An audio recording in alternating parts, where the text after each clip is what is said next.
تو آج ہم حیاتیات کی دنیا میں کچھ گہری باتیں کرنے والے ہیں۔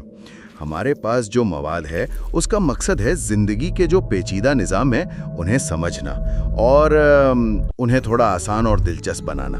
جی بالکل، اور آج کی گفتگو کو ہم 2 حصوں میں دیکھیں گے۔ پہلا حصہ تو ہوگا انسانی جسم کے کچھ حیران کن نظاموں پر، اور دوسرا پودوں کی دلچسپ دنیا کے بارے میں۔ یہ معلومات یوں سمجھیں زندگی کو سمجھنے کی ایک چابی ہے۔ تو ٹھیک ہے، آئیے پھر اس مواد میں سے جو اہم نکات ہیں انہیں کھوجتے ہیں۔ شروع کرتے ہیں انسانی جسم سے۔ خون کی مثال لیتے ہیں۔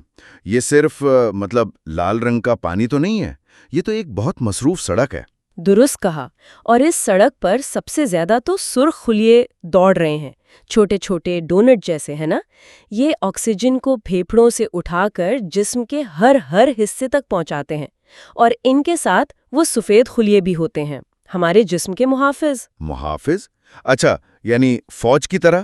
بالکل، یہ بیماری پھیلانے والے جو جراثیم ہیں نا، ان پر حملہ کرتے ہیں۔ یہ ہمارے مدافعاتی نظام کی بنیاد ہے، یعنی پورا ایک ٹرانسپورٹ اور سیکیورٹی کا نظام، اور یہ سب بنا ہے خلیوں سے۔ صحیح، ہر خلیہ آپ نے کہا ایک چھوٹی فیکٹری ہے۔ تو اس فیکٹری کا باس کا دفتر کہاں ہے؟ Control room? وہ ہے مرکزہ، یعنی نیوکلیس۔ یہ سیل کا سمجھے دماغ ہے۔ وہیں ڈی این اے ہوتا ہے، ساری ہدایات کا مجموعہ۔ یہی بتاتا ہے کہ سیل نے کب کیا کرنا ہے، کیسے بڑھنا ہے، کب تقسیم ہونا ہے۔ اور فیکٹری چلانے کے لیے بجلی توانائی تو چاہیے؟ یقیناً، وہ کام کرتے ہیں مائٹوکونڈریا۔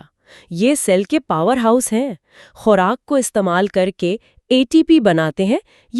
یہ توانائی کی کرنسی ہے سیل کی۔ اچھا۔ اور دلچسپ بات یہ کہ ان کا اپنا ڈی این اے بھی ہوتا ہے۔ اپنا ڈی این اے؟ یہ تو واقعی حیران کن ہے۔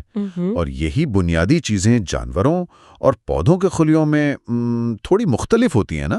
جی ہاں، جانوروں کے سیل کے باہر صرف ایک جھلی ہوتی ہے، لچکدار سی، لیکن پودوں کے خلیے میں اس جھلی کے باہر ایک سخت دیوار بھی ہوتی ہے، سیل وال۔ یہی دیوار پودوں کو وہ مضبوطی دیتی ہے، شکل دیتی ہے۔ اسی وجہ سے تو وہ بغیر ہڈیوں کے سیدھے کھڑے رہ پاتے ہیں۔ صحیح۔ اچھا، خلیوں سے ذرا آگے بڑھیں، اعضاء کی بات کرتے ہیں۔ جسم کی صفائی کا نظام۔ گردے مثلاً؟ گردے تو جی ہمارے جسم کے واٹر ٹریٹمنٹ پلانٹ ہیں۔ روزانہ کوئی 180 لیٹر خون کا پلازما چھانتے ہیں یہ، اور اس میں سے جو فضلہ ہے، اضافی پانی، وہ الگ کر کے پیشاب بنا دیتے ہیں۔ جسم کو زہریلے مادوں سے پاک رکھنے کے لیے بہت بہت ضروری ہیں۔ اور جسم صرف صفائی نہیں کرتا، وہ خوراک سے غذائیت بھی تو نکالتا ہے۔ آنتوں کی ساخت کا ذکر تھا۔ بالکل، آنتوں کی جو اندرونی دیوار ہے نا، اس پر لاکھوں کروڑوں چھوٹی چھوٹی انگلیوں جیسی ساختیں ہیں، ولی۔ یہ سطح کا رقبہ اتنا زیادہ بڑھا دیتی ہیں کہ یقین کریں تقریباً ایک ٹینس کورٹ جتنا، تاکہ خوراک سے زیادہ غذائیت جذب ہو سکے۔ ٹینس کورٹ جتنا؟ کمال ہے۔ لیکن یہ بہترین نظام بھی کبھی مسائل کا شکار ہو جاتا ہے، خاص طور پر خون کی نالیوں میں۔ ایتھروسکلروسس یہ کیا چیز ہے؟ جی، یہ وہ حالت ہے جب شریانوں کے اندر ان کی دیواروں پر کولیسٹرول اور چربی جمنا شروع ہو جاتی ہے، بالکل ویسے جیسے پانی کے پائپ میں زنگ یا کائی جم جاتی ہے۔ اس سے نالی تنگ ہو جاتی ہے، خون کا بہاؤ مشکل ہوتا ہے، بلڈ پریشر بڑھ سکتا ہے، اور پھر دل کے دورے یا فالج کا خطرہ بھی۔ تو یہ تو ہوئی انسانی جسم کی باتیں۔ اب ذرا پودوں کی طرف آتے ہیں۔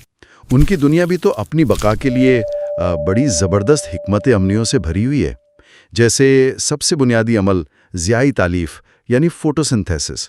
یہ تو وہ جادوئی عمل ہے جس پر زمین کی تقریباً ساری زندگی کا دار و مدار ہے۔ پودے سورج کی روشنی، پانی اور ہوا سے کاربن ڈائی آکسائیڈ لیتے ہیں اور اس سے اپنی خوراک بناتے ہیں، گلوکوز، اور اس عمل میں آکسیجن خارج کرتے ہیں، وہی آکسیجن جو ہمارے سانس لینے کے لیے ضروری ہے۔ اور یہ پانی پودے زمین سے لیتے کیسے ہیں؟ جڑوں پر لاکھوں ننھے بال ہوتے ہیں، روٹ ہیئرز۔ یہ مٹی کے ذرات کے بیچ میں سے پانی اور نمکیات جذب کرنے کے لیے سطح کا رقبہ بہت بڑھا دیتے ہیں۔ اچھا، اور یہ پانی پھر جڑوں سے اوپر پتوں تک کیسے جاتا ہے، خاص طور پہ لمبے درختوں میں؟ پودے کے تنے میں خاص نالیاں ہوتی ہیں، زائلم ٹیوبز۔ یہ پائپ لائن کی طرح ہیں۔ پتوں سے پانی بخارات بن کر اڑتا ہے تو ایک کھنچاؤ پیدا ہوتا ہے۔ یہ کھنچاؤ پانی کو جڑوں سے اوپر کھینچ لاتا ہے۔